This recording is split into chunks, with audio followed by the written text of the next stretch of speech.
changes for this environment are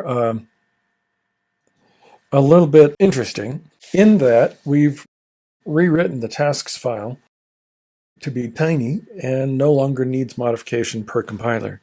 So switching compilers has nothing to do with the task file anymore. It is all compilers are supported that do Spin1 and Spin2.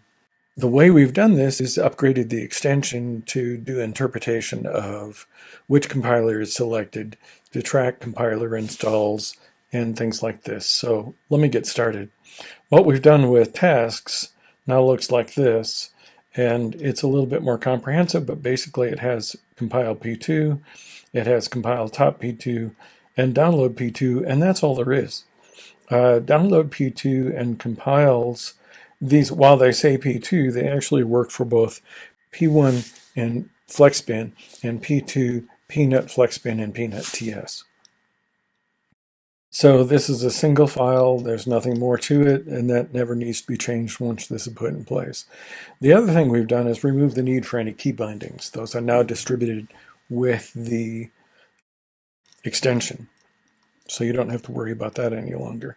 With regard to the Spin2 extension itself, I've installed for this demonstration, alphabetical order is not your friend. I've installed for this extension in internal build 2219, which is the first one.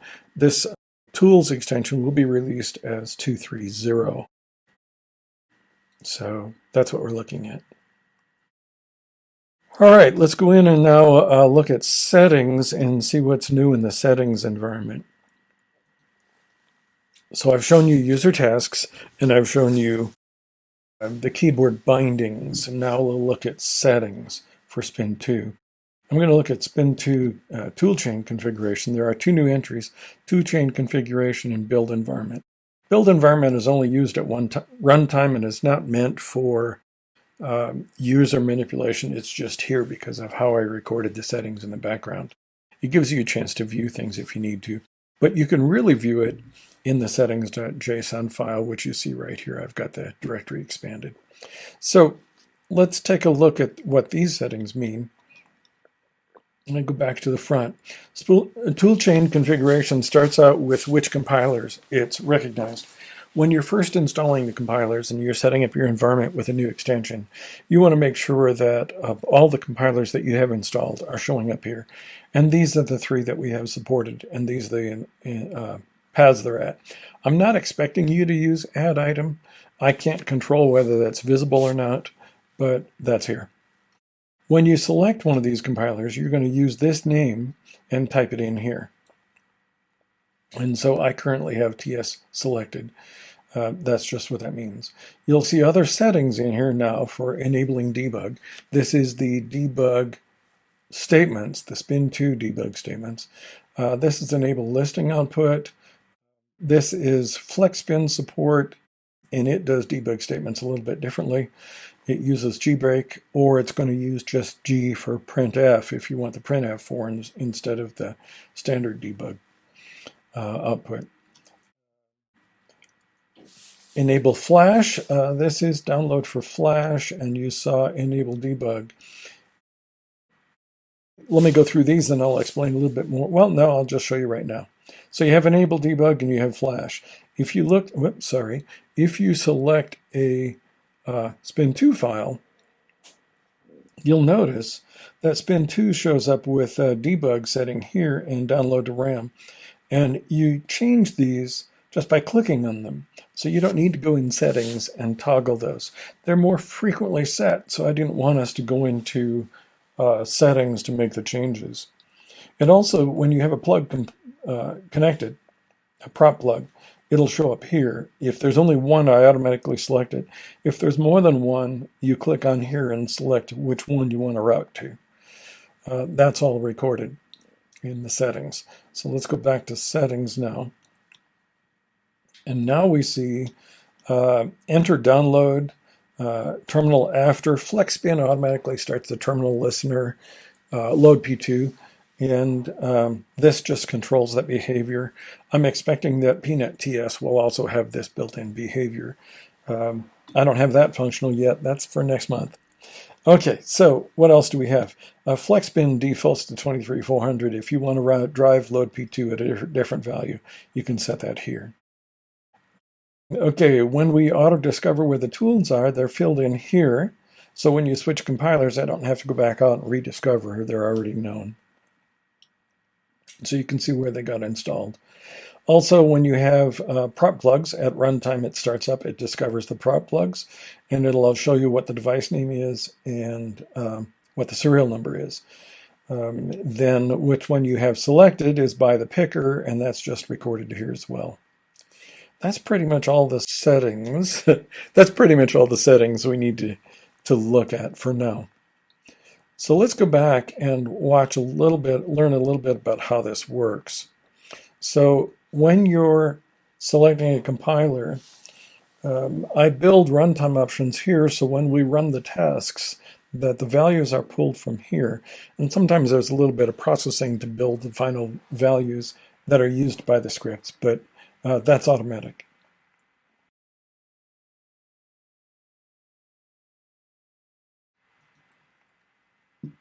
Now that we've seen the build settings, let's look at the keyboard bindings so we know how to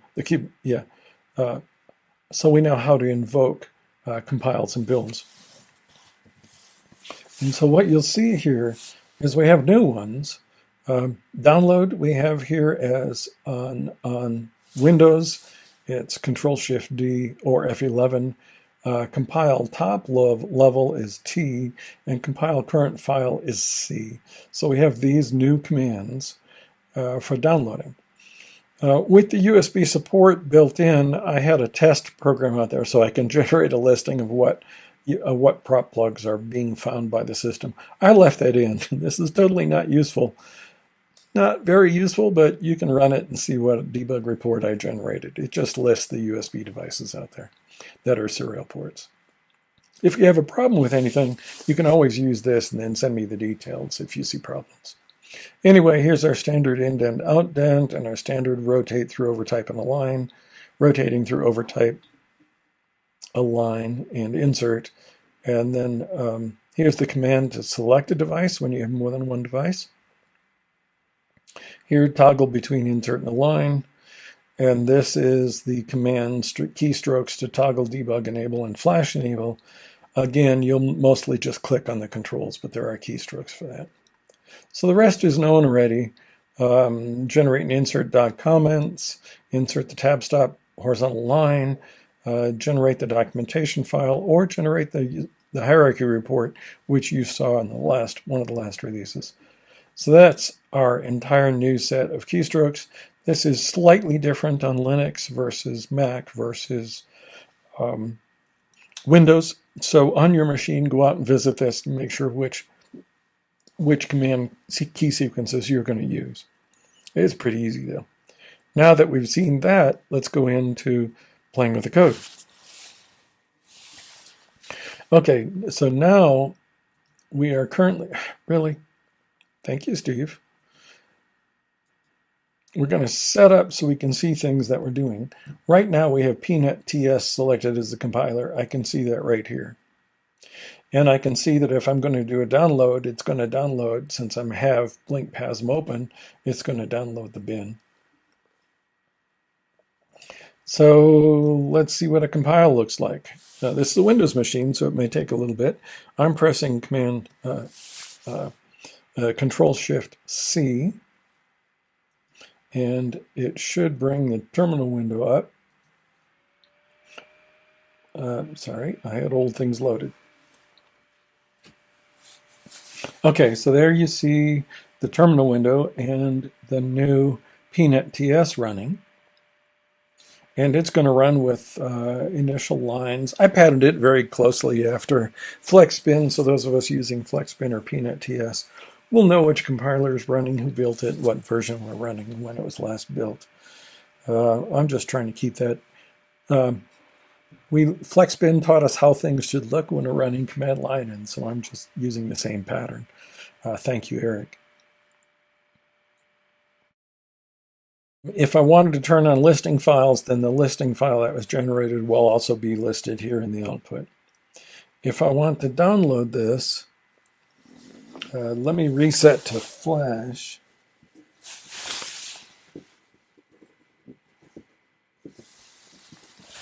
Okay, so Flash, I have that there. Let's see then how this downloads. And so I'm just going to press the download command. And we see that the lights are now flashing. They were not after I rebooted it. And we see that what the download command did, it downloaded the bin file, 108 bytes, and that's our output. All of these windows, the download P2 and the downloader output and things like this, will all stay reused, so you won't get a constant accumulation, but you will have 2 or 3 windows here routinely that are coming up.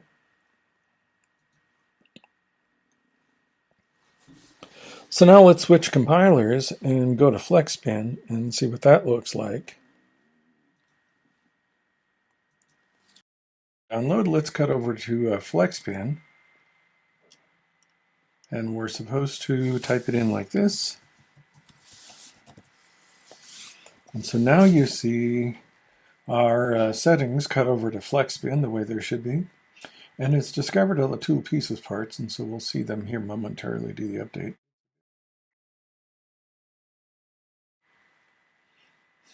All right, we're all set up. Let's go look at the FlexSpin2 file now. And we see that it picked it up, and we know that it's a Spin2 file. FlexSpin supports Spin and Spin2, so if we actually select a Spin file now, you'll see that it rewrites it that it's doing a Spin file. Well, let's do a compile. I won't do a download because I don't have any P1s here. Let's do a compile and see that it compiles the Spin code just fine, and we do, no errors. Good. So now let's cut over to, what do we have? We've got 2 blinking. Let's go to a single blink here. And it's cut over to a 2. And we'll do a compile.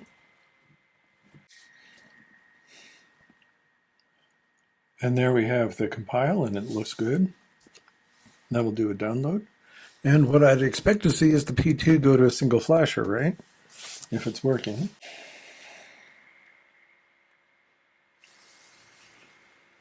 And there we are. We have just a single downloaded.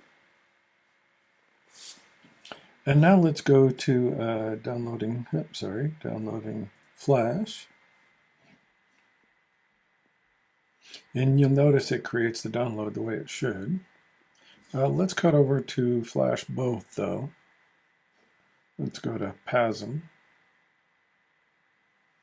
We're flashing one right now, so I want to flash both. And we'll cut over there. And we will compile this. Now compiled, let's do a download. This time it should download to Flash.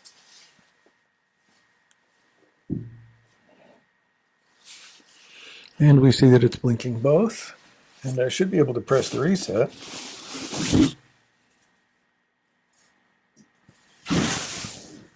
And we still see that it's blinking both.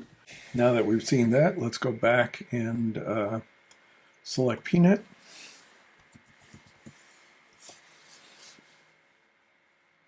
And now you should see all of our information being rewritten for PNut.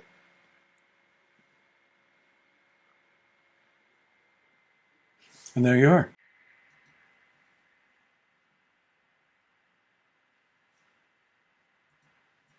Okay, we're now set up for PNut. PNut doesn't do spin. And so if I ask it to, you'll see that PNut only supports Spin2 files. So you'll get that kind of, if you use the wrong source, it's just going to tell you that the compiler you selected just doesn't work. So that's appropriate messaging. Let's go back to Spin2.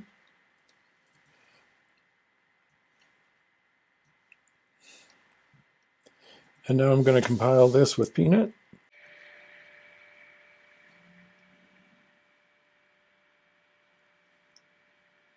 Okay.